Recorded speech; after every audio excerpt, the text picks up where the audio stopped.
El-Qaviy. O hüdudsuz qüvvət və qüdrət sahibidir. Ona heç kim qalib gələ bilməz və onun işini heç kim geri qaytara bilməz. Yerdə və səmalarda heç bir şeyin ona qüdrəti çatmaz. El-Mətin.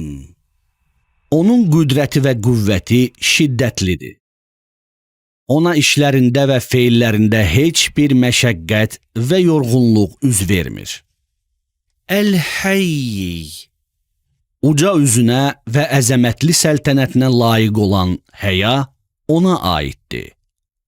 Pak və uca olan Allahın həyası nəciblik, yaxşılıq, səxavət və möhtəşəmlik həyasıdır.